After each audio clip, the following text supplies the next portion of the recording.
team.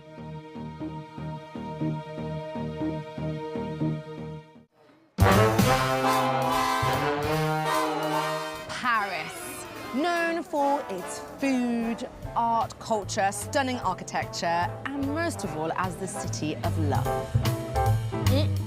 Connecting it all together is an underground labyrinth of tunnels and trains, a masterpiece of engineering that makes up the Paris Metro. And this year it turns 125 years old. I'm on a mission to discover what keeps it moving from the people who work on it. Quand les enfants y passent, tu sens comme si genre t'étais un super-héros un peu. To the people hoping to take it to the next century and beyond. D'ici une centaine de mètres, on va commencer à passer sous l'aéroport. Along the way, I'll be revealing some of its secrets. Whoa! It actually looks like we are on a film set. And some of its superstars. You give a love for people, they receive that. It's wonderful. Because I think it's a birthday worth celebrating.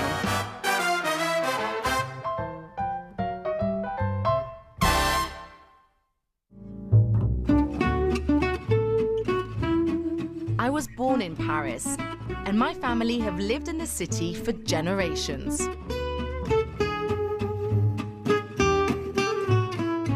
One of my favourite things to do in Paris is walking around. I feel like, especially in the summer, it's absolutely stunning, it's beautiful. There's always something happening, someone playing a bit of music, people dancing. I love just to be able to discover the city and just see different areas that maybe I have never visited before. But it's not perfect. Oh my gosh, you see? Okay, so this is one of the busiest roundabouts, I would say, in Paris. And it's mayhem. I'm always a little bit concerned crossing the road in Paris in general, but even more so here. It's pretty wild. I guess it's what makes Paris, Paris. But there's no denying, its commitment to beauty makes Paris incomparable to any other city in the world. And I love it. The metro for me has always been a bit of a necessity. You know, like most people, I pop in and out to get somewhere really fast. And I've never really taken the time to appreciate it. I feel like it's time to get to know it better. Made up of 321 stations, 214 kilometers of underground track and 16 lines. There are over 4 million journeys made a day and several stations worthy of a special visit. Paris isn't the oldest underground in the world. In fact, the London Underground opened its doors to the public in 1863, almost 40 years before Paris. Across Europe, in Glasgow and Budapest, other subway systems were built. Meanwhile, here, all kinds of creative and outrageous proposals were made to solve their traffic problems. Finally, an electric underground network was agreed on, and work began tout de suite. It opens its doors in the heart of Paris 125 years ago at the Paris World Fair in 1900. Right here at Hôtel de Ville, one of its first stations opened on Line 1. For the people of Paris, it was an immediate success. Within 5 months, 4 million passengers had used it. This is the first original entrance designed by the French architect Hector Guimard, a pioneer of the Art Nouveau movement. He was also responsible for Le Style Métro typography, a logo that defined the era. And it still has the glass-covered canopy, one of only 2 in the world. Personally, I really like the style. But unfortunately for him, at the time, people found it very elaborate and un-French, so much so that his contract ended abruptly in 1904. But the innovation continued, from wooden tunnels and submerged chambers to viaducts crisscrossing the Seine, the metro continued to develop and expand and has gone to great lengths to preserve its history. I'm heading to a secret hangar where that's exactly what they do. This place is incredible. Enchantée, lovely to meet you. Claire, enchantée. This is Claire Morillon, site operator at Villeneuve-Saint-Georges, where an example of each style of metro carriage from the past 125 years is being preserved for posterity. Which is the oldest one here? Quel est le plus ancien ici? C'est le plus ancien, donc c'est le métro en bois que vous voyez ici. Donc nous avons une rame constituée de 3 voitures, une motrice et 2 remorques. It's only open to the public twice a year on European Heritage Days, so it's a special place. They're hoping one day there will be a museum to house the whole collection. It actually looks like we are on a film set. Ce matériel est une reconstitution, il n'a jamais roulé sur le réseau. Ça nous permet vraiment de ressentir l'ambiance des tout premiers voyages en métro en 1900. Voilà, ce qu'ont découvert les voyageurs quand ils ont pris le métro pour la première fois le 19 juillet 1900. Et la différence entre la première classe et la seconde classe, c'est qu'en seconde classe, les sièges sont en bois. Voilà, et en première classe, les sièges sont en cuir. We obviously can't ignore the fact that this is made out of wood, which is beautiful, but safety-wise, how would that have worked? Malheureusement, il y a eu un dramatique accident en 1903 à la station de métro Couronne, un incendie qui a fait 84 morts. Et donc cet incendie a eu des conséquences colossales sur l'exploitation du réseau et sur les matériels roulants. After the deadly fire, the wooden engine cabins were immediately replaced by metal. Pour éviter qu'un éventuel départ de feu ne se répande au reste du matériel. And by 1908, all carriages were converted. Jumping ahead 4 decades, Claire showed me her favorite train, the MP51. What is that? Le prototype du métro sur pneus. C'est une voiture unique, c'est une motrice avec une cabine de conduite à chaque extrémité, donc elle pouvait rouler dans les 2 sens. Et donc ce prototype a été mis en service en 1951. C'est grâce à ce prototype qu'on a maintenant des métros qui roulent sans conducteur. Voilà. Wow, so this was the start. Sont dans ce prototype. Ce prototype est important pour l'héritage de l'entreprise et donc son petit surnom c'est la grand-mère. Lines 1 and 14 are fully automated thanks to the innovations of 1951. But for now, drivers still very much rule the tunnels. And I've got a train to catch. Right, let's go and find our driver. Hello, hello. Bonjour, bonjour. Emeline? Ouais, c'est moi, ouais. C'est Bruno. Okay, so I'm going to be driving Bruno. I've always wanted to drive a metro and I'm going to get my chance today. Oh, we got the green signal. And I think that means we can go. Yeah. Oh my gosh, this tunnel. This is incredible. This is incredible. Okay, they didn't let me drive, but I did get to ride in the front cabin.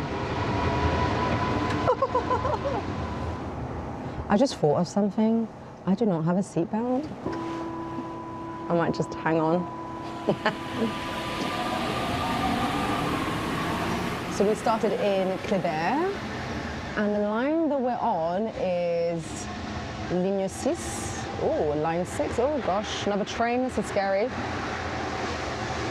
And it's the highest elevated line on the metro, which means that we see a fantastic view which should be coming up at some point soon. Is it here? Is it here? Where is she? Oh yes, look at that view. Oh my gosh, this is fantastic. In the front, just living my best life. C'est là, ok, au revoir, merci, merci. Au revoir, ciao. Like any big city, as a tourist, it's best to avoid rush hour on the metro, especially if you have big bags. And currently, you'll find limited disabled access. Oh, and strikes occasionally happen. Over 63,000 people work on the Paris Metro, which is operated by RATP, the French state-owned public transport company. We want to go there. And amongst all of them, I have a favorite. Thank you. You're welcome. Yes! Sharon! Ça va? Okay, this is exciting. This is my little brother, Charles, who is working hard. Et donc, c'est quoi ton truc préféré de travailler dans le métro? Bah en fait, tu sais, en vrai, quand tu réfléchis bien, c'est toujours des gens qu'on a vus quand on était petits. Arrête. En vrai. Et genre, tu sentais toujours que... En fait, même quand les enfants y passent, tu sens comme si, genre, t'étais un super-héros un peu. T'étais un peu leur super-héros. C'est comme s'ils voyaient là, les policiers ou les pompiers. Genre, t'es quelqu'un à part. Et ça, franchement, c'est un plus de ouf. C'est trop mignon. Ouais, ça. Parce qu'en fait, c'est vrai, les gens qui travaillent à la RATP dans le métro, quand tu vas à l'école, c'est quelqu'un que tu vois tous les jours. Ouais. Et donc là, maintenant, c'est toi qui es cette personne. Ouais, maintenant, c'est moi. C'est trop mignon. Tu vas me faire pleurer. Oh, he's coming out, he's coming out. OK. Vous mettez ce que vous voulez. Métro ou bus? Vous voulez le métro? Métro, train alors. OK, this is so cute to see my brother working hard. He's like an adult. I used to change his nappy. Shahad! OK. Ah, thank you for showing me your work. À la prochaine. See you soon. Rentre bien. Bye.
I think the first signs that I wanted to be a journalist were when, as a kid, I started making pretend reports in my back garden. I always liked asking a lot of questions. But as I grew up, I wanted to be part of trying to explain why things happen. I've had a lot of different jobs in journalism. What I've learned is that it's always about the people that are at the heart of these stories, how they're affected. The wildfires was a story I was living through myself. It is really hard to comprehend how life is ever going to get back to normal here. Overwhelming for so many people in the city, and it was affecting everyone's day-to-day lives. And I was going to bed at night not really knowing what I was going to wake up to the next day. The fires were burning right around us, so we were having to take split-second decisions about how to gather pictures and tell this story. There's helicopters flying just above us, just dropping water now, trying to keep those flames at bay. It was tearing through everything.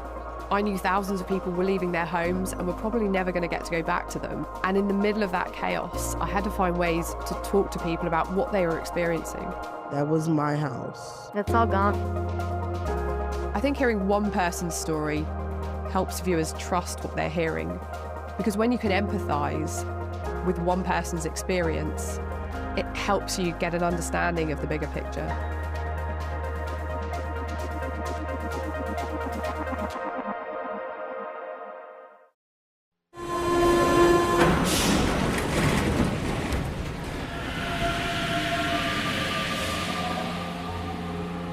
More than just a transportation system, the Paris Metro had a part to play in defining the history of the city.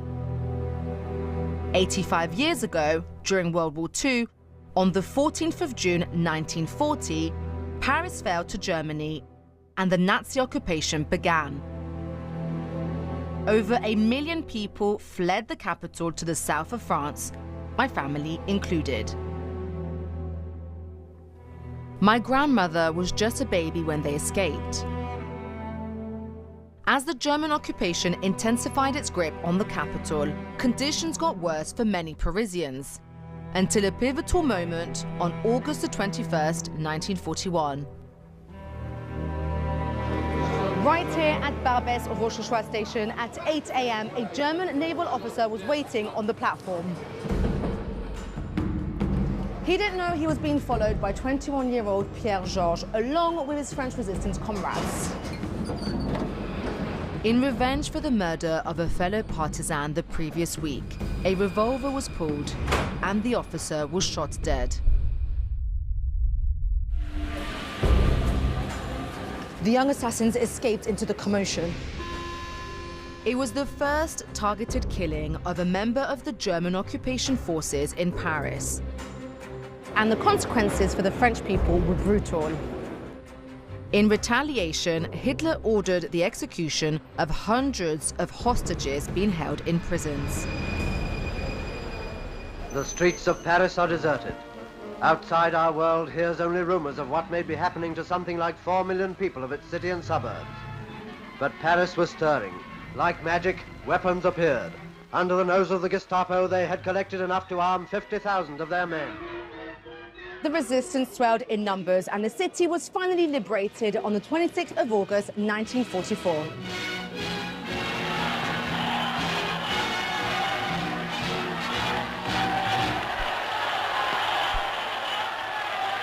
J'envoie un appel dans un peuple de sourds. Me voici seul. Today, Paris is a refuge for people fleeing conflict from around the world. Young mum Kalala, whose father came to France from war-torn Congo back in the 1980s, is one of the certified metro musicians who regularly performs for passengers.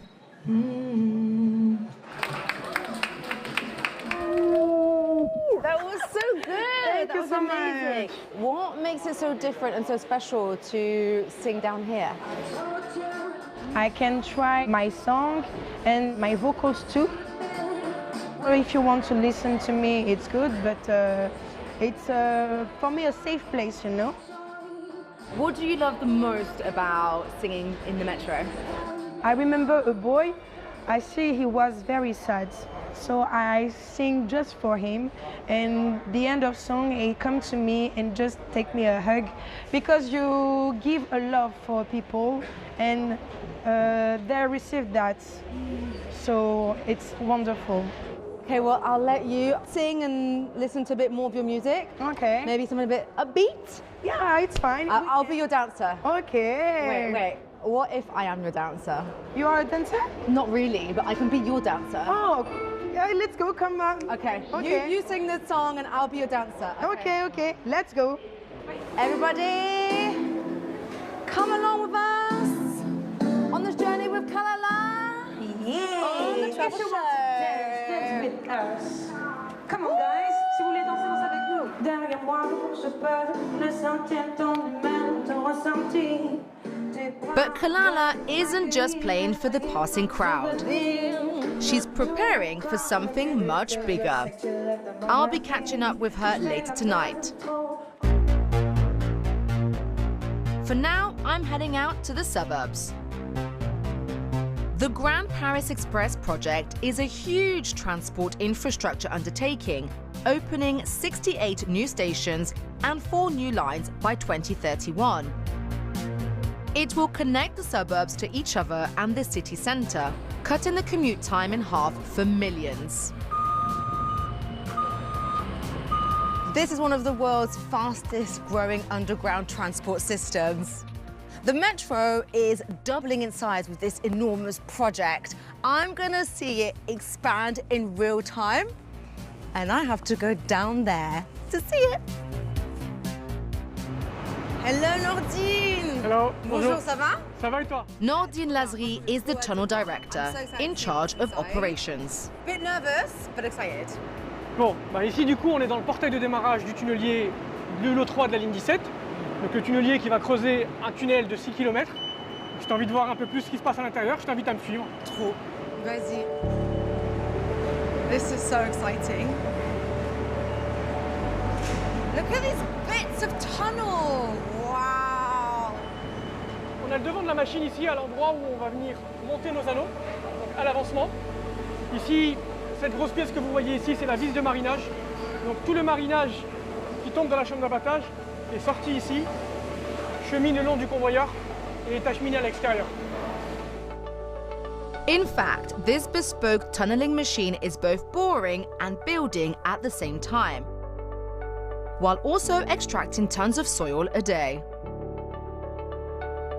Alors ici, on est dans la cabine de pilotage. Je vous présente Fabio, le pilote du tunnelier. Oh, Fabio, enchanté. Fabio, c'est la personne qui est responsable de faire notre tunnel. Donc il a à sa disposition un tas d'outils pour pouvoir guider la machine au mieux possible. Donc il a pas mal d'écrans, dont l'écran sur lequel est en train de travailler Fabrice, qui est topographe, géomètre, et qui permet du coup de guider la machine. You're working on this legacy project that is going to completely change the fabric of Paris. Des fois, tu es un peu ému le matin quand tu t'arrives, tu te dis, mais en fait... Non, pas vraiment. Non. Comme dans toutes les relations qui durent. This is so exciting. C'est exactement de cette manière qu'on vient installer des anneaux. And this line is going to be going underneath Charles de Gaulle Airport. Alors exactement, on est à 400 mètres de creusement. D'ici une centaine de mètres, on va commencer à passer sous des ouvrages aéroportuaires, s'engager sous l'aéroport. On va passer sous des pistes d'atterrissage, décollage. Donc c'est principalement le point sensible de ce projet. Alors ce qu'il faut savoir, c'est qu'on sera quand même bien en profondeur quand même. Donc l'impact, en général, quand le travail est bien fait, l'impact est minime, voire non existant. Donc on est assez confiant sur le passage sous l'aéroport. How long is it going to take to get there? Alors là, on a quelques semaines de rentrer sous les ouvrages aéroportuaires, c'est ça. Environ 3 semaines. 3 semaines? C'est ça. 3 weeks? Oh, it's soon. That was absolutely mind-boggling. I never thought that I would be able to see how these tunnels are made. And it's just fantastic how much of a difference this is going to make to Parisians who live not only in the centre but also on the outskirts. This is truly one of Paris's biggest projects of this decade, if not the century. As the metro digs deeper into its future, I'm heading back into the centre of Paris to catch up with Kalala, who is taking part in a showcase for metro musicians, organised by Stella Sanson. Hi, Stella. How are Nice to meet you. I'm very well. So good to meet you. So what is your job, Stella? Donc c'est quoi ton boulot? Qu'est-ce que tu fais? Mon travail, c'est ça au quotidien, c'est de vraiment les pousser vers une belle émergence et de montrer qu'à la RATP, on a énormément d'artistes et qu'on leur permet aussi de se professionnaliser par nos partenariats. Et donc c'est vrai que pour nous, c'est une chance de les avoir dans nos espaces et c'est une chance aussi de faire grandir en fait et évoluer l'aventure des musiciens du métro.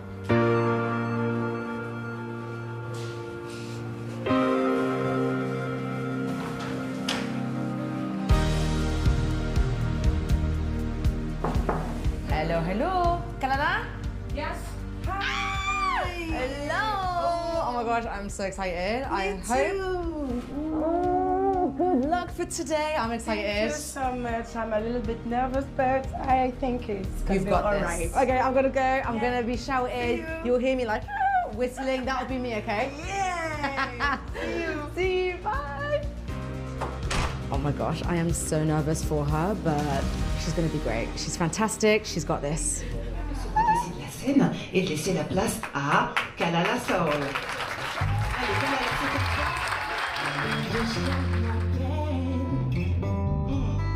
Sur une mélodie qui nous émerveille, ma douceur au miel,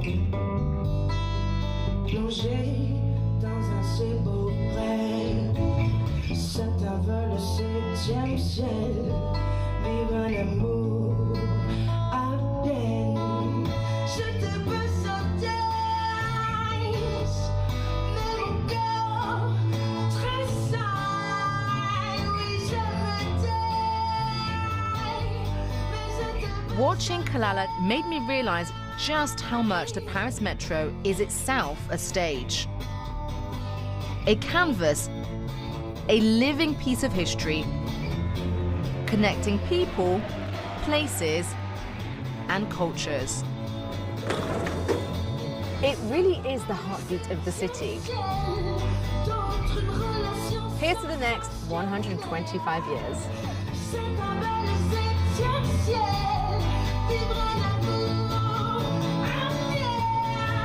C'est un peu le 7e ciel, vivre un amour à Vienne.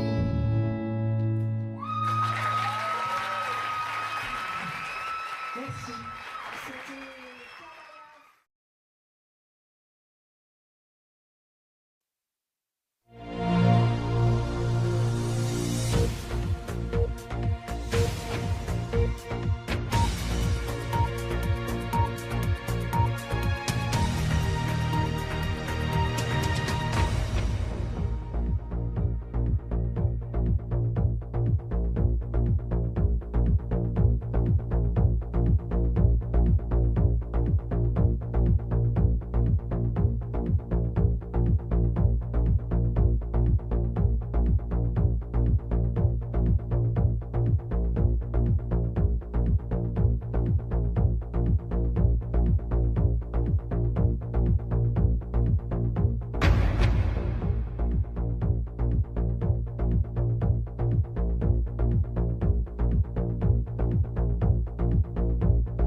I will give away the vast majority of my money. It's my full-time focus for the rest of my life.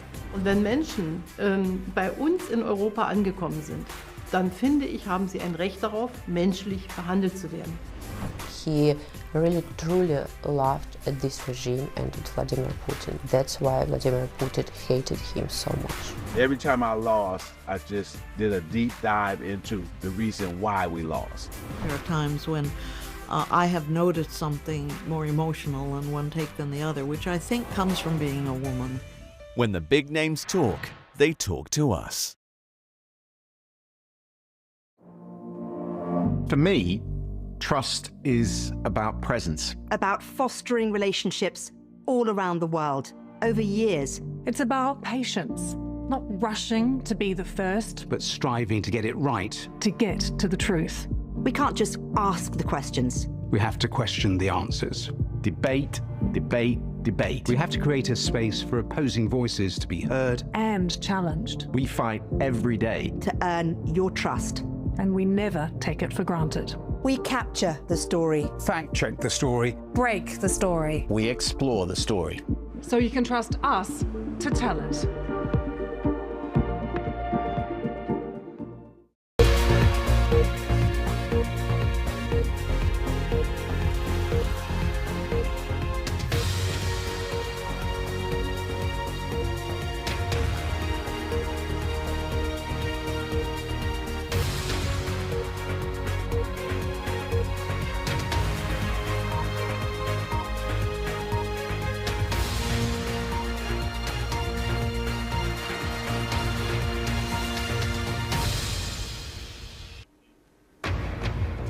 Live from London, this is BBC News.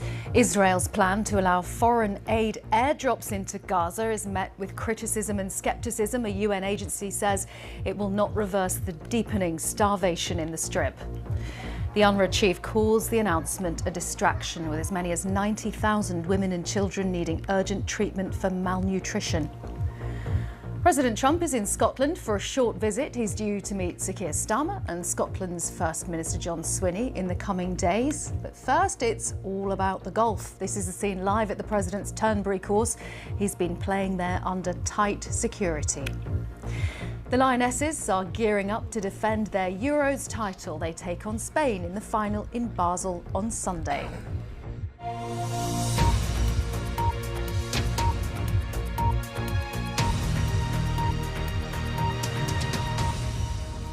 Hello, I'm Karen Giannoni. The head of the UN's Palestinian Refugee Agency, UNRWA, says airdrops alone won't reverse what it calls the deepening starvation in Gaza. The World Food Programme warns that 90,000 women and children are in urgent need of treatment. Israel says foreign nations will be allowed to provide airdrops in the coming days, with the UK confirming it's working on a plan in partnership with Jordan. But in a social media post, UNRWA's Philippe Lazzarini warns the tactic is expensive, inefficient and can even kill starving civilians, describing it as a distraction and smokescreen.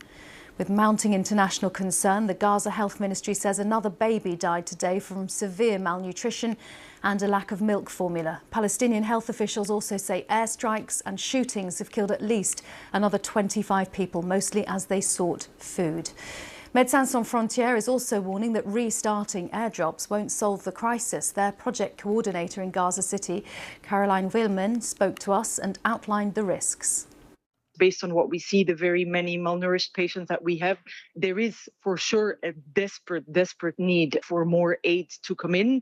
Then if you think about the fact that there's 2 million people in the Gaza Strip right now desperate for food, it seems to me that airdrops might be something that helps, but it seems sufficient. On top of that, my concern would be as well, given the level of desperation that people have when you drop food from the sky like this, how will people get access to it? How would a single mother get access to that? Because obviously everybody's desperate. Everybody will go towards these places where food is dropped, and only the strongest, of which, let's be honest, everybody here is hungry. Everybody here should get access to aid, but the most vulnerable might not be able to access it because it will be a very chaotic scene. The BBC's Middle East correspondent Hugo Bashega is in Jerusalem and says multiple aid groups have criticised the aid airdrop plans, some calling them insufficient and a dangerous way of getting aid into Gaza.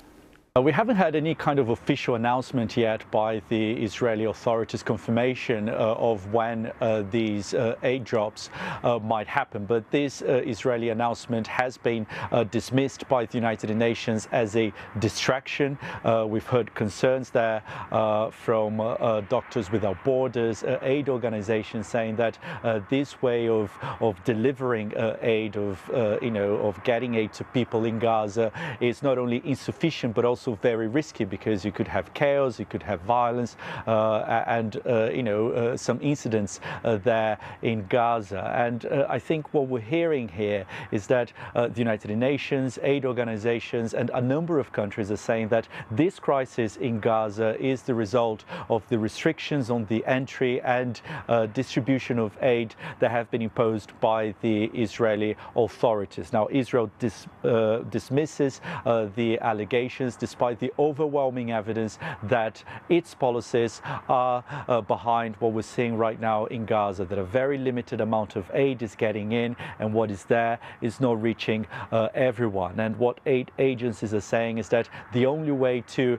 ease the crisis in Gaza, a worsening humanitarian crisis there, is by allowing the unrestricted entry and distribution of aid in the territory. And this is likely to only happen when there is a ceasefire deal in place. We know that these latest negotiations efforts have failed to reach a deal, so I don't think there is any hope that any kind of deal is imminent. And in the meantime, this crisis in Gaza continues. The Hamas-run health ministry this morning said that a 6-month-old baby identified as Zainab Abu Khalib died because of severe malnutrition and also a lack of baby formula.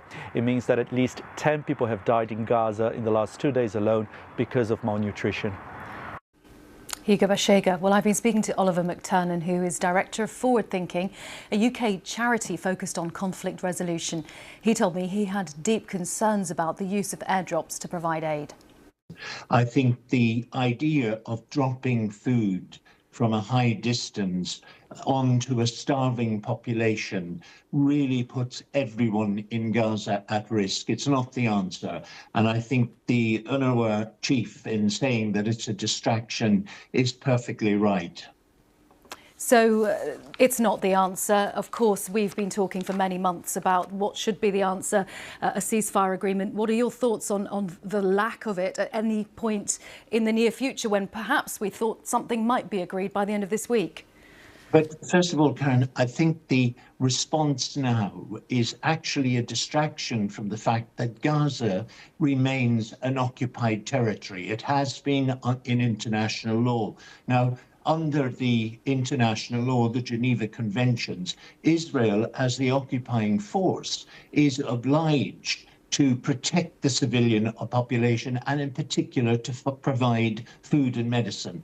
I think the first step we have to do is actually to hold Israel accountable. And I think anyone who's interested, really interested, and a real friend of Israel would recognize that. To ignore international law is actually putting the country at risk. Of course, moving on to the ceasefire, we do need that, and we do need it immediately. And I think it's not just a temporary ceasefire we need, but a permanent, and also a political vision. There's no political vision of what's going to happen to Gaza once you have a ceasefire and the hostage exchange.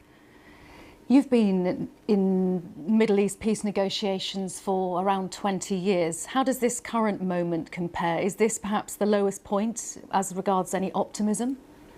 I would say so, because we've got an impasse with the negotiations. Now, I think, and I've been saying from the start, that has been well designed, because we've always been focusing on the fact that Benjamin Netanyahu has been under pressure from the far right, in particular Smotrich and Ben-Gvir's party, but also the far right in his own Likud party, to continue the war, because their motive from the start, and they've made it very clear, it's not secret, that was to oversee the depopulation of Gaza. They were hoping the Egyptians would allow them into the Sinai, and then Gaza would become part of the greater Israel from the river to the sea. That's spoken.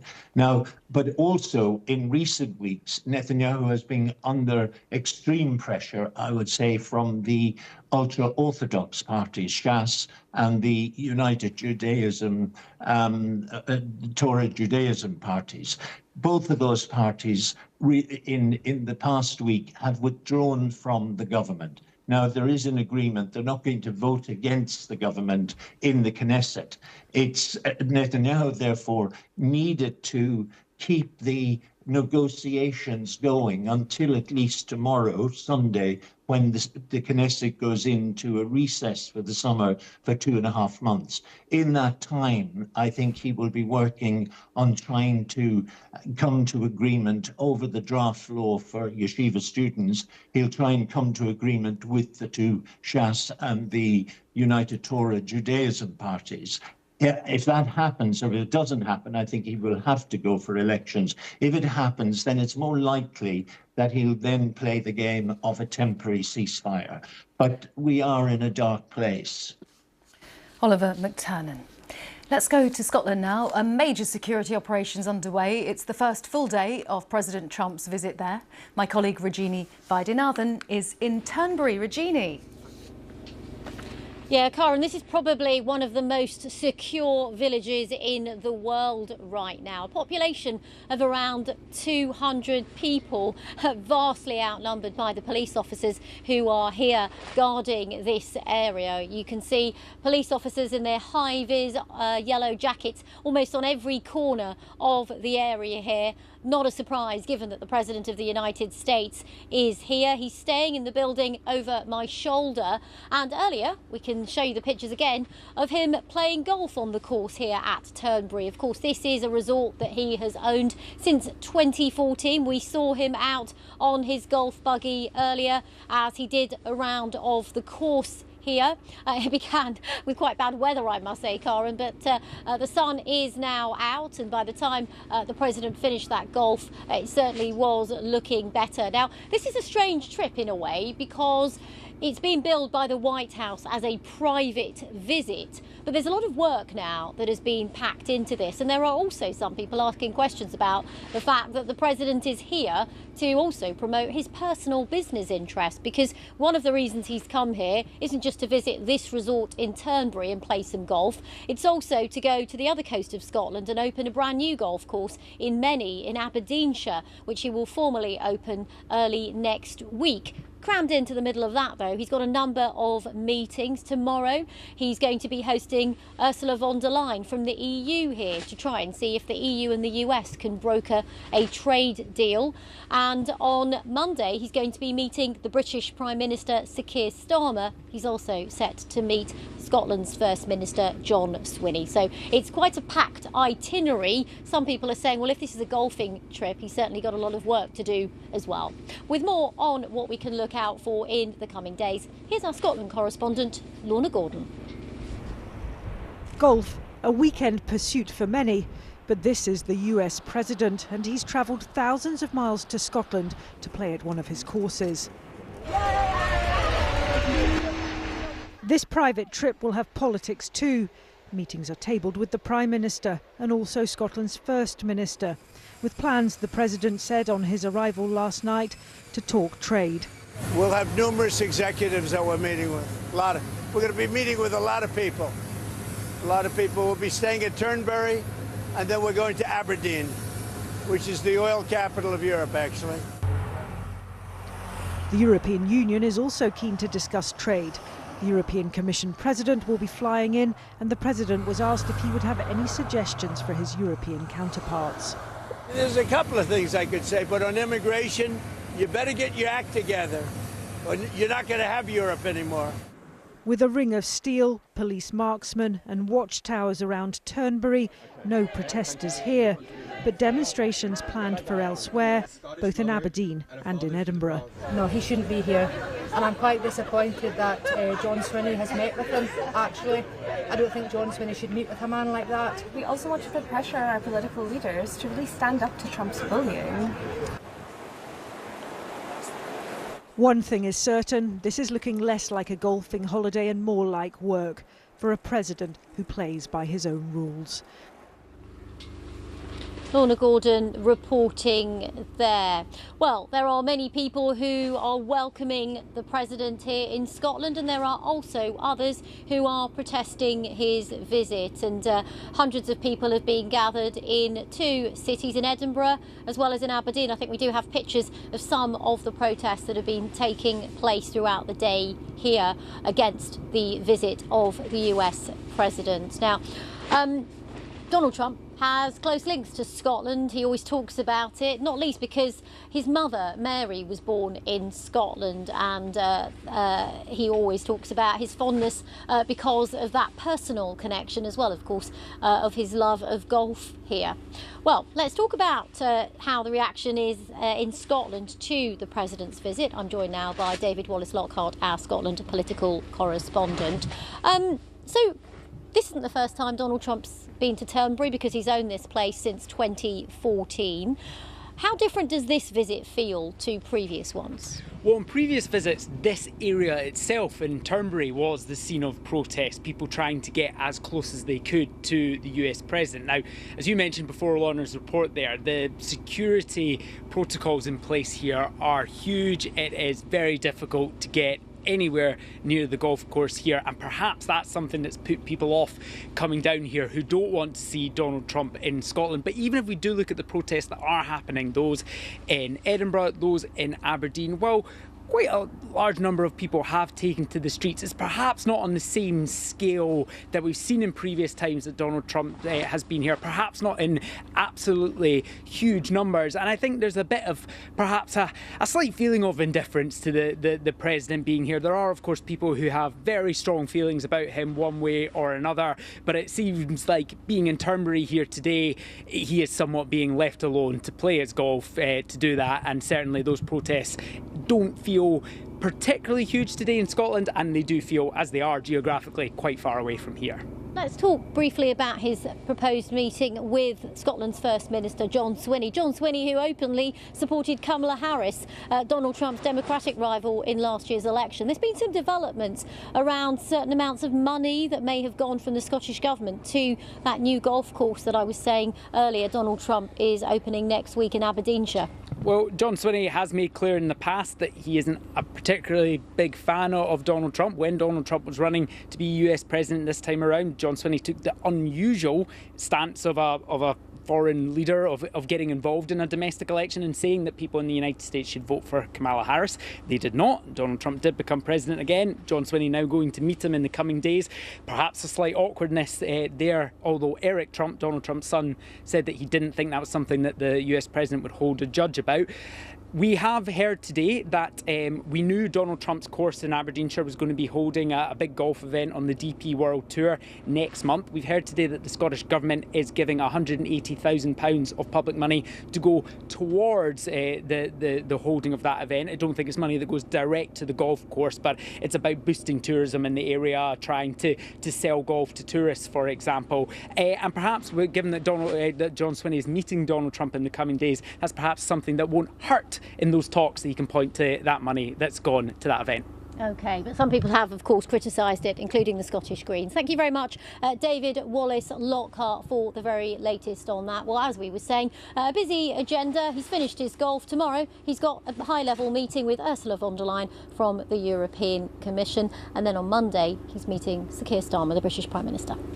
Rajini, thanks very much. Rajini Vaidyanathan. Well, away from the fairway, let's catch up with the sport. It's over to Mark. Afternoon, Karen. The British and Irish Lions have won the second test and in turn the series against Australia after a thrilling encounter in Melbourne. They finished 29-26 to the Lions, but that was only after a 79th minute Hugo Keenan try. The Wallabies had led 23-5 at one stage after a much improved showing from that in Brisbane. The pressure is now off the tourists, having secured an unassailable lead in the series. It all meant for contrasting emotions for both coaches at the MCG. These lads have dreamed of being a British and Irish Lion all their lives, and to get to the point where we come to the MCG, 90-odd thousand people,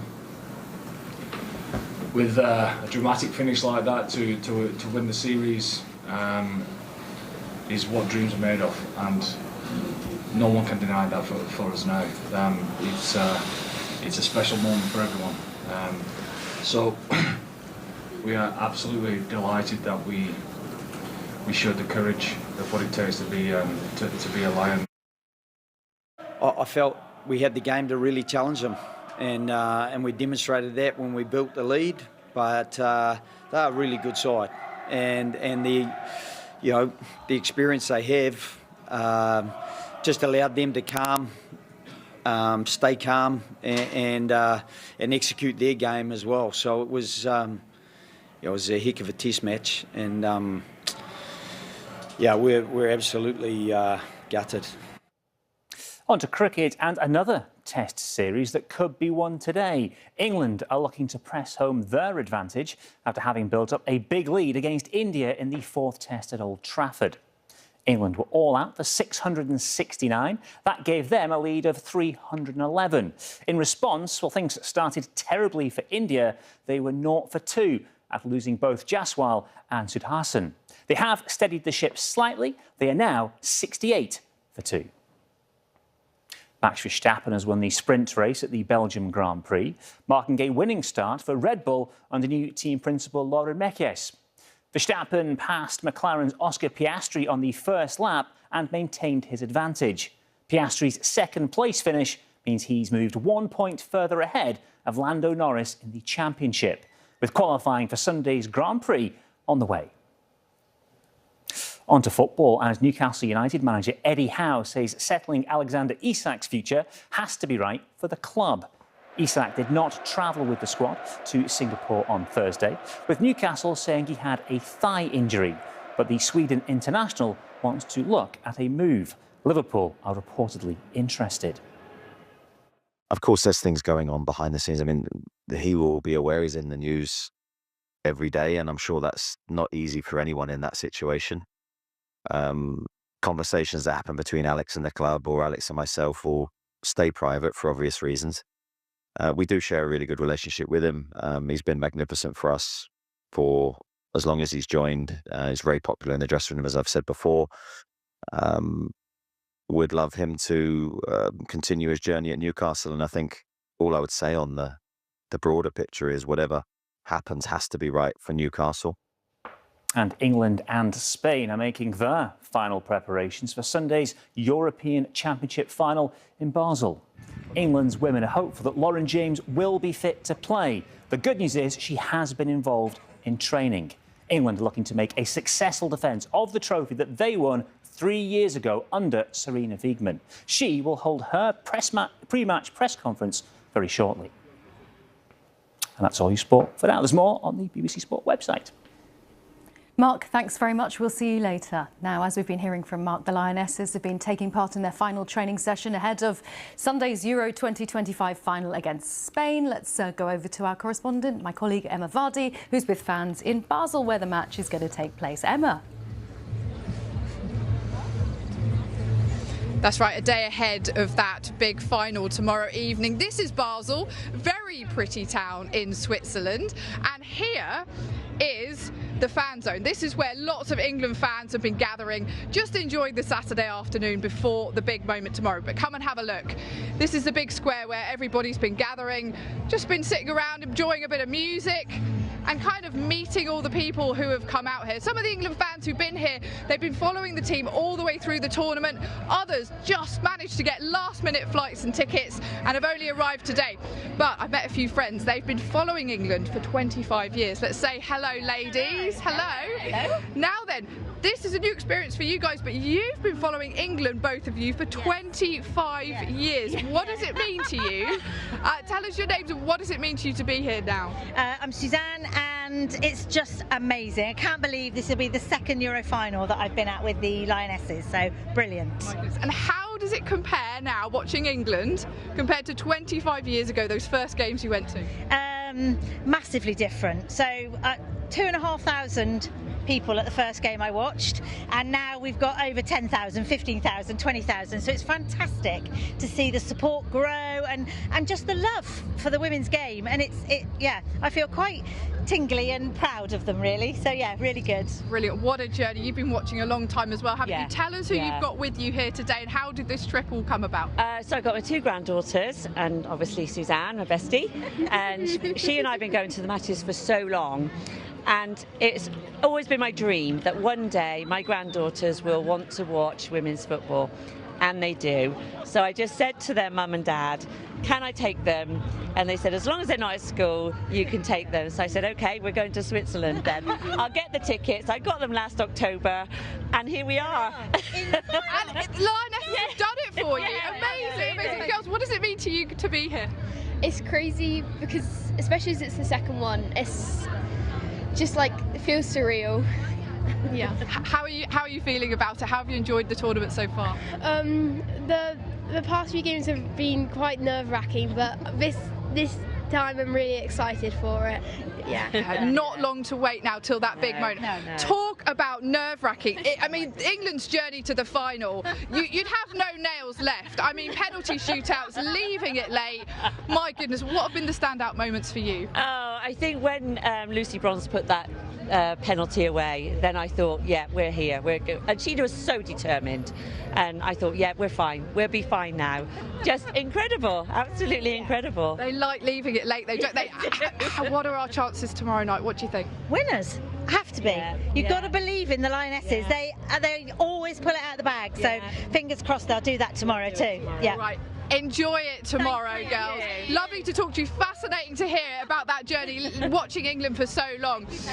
Well, let's give you a bit more of a flavour of the atmosphere that's building here. You can see quite a number of white shirts, lots of England fans around here just gathering and just getting ready. There's the big screen over here. That's where lots of fans will also be gathering to watch the match. But Switzerland has already set a record for this. I'm so sorry.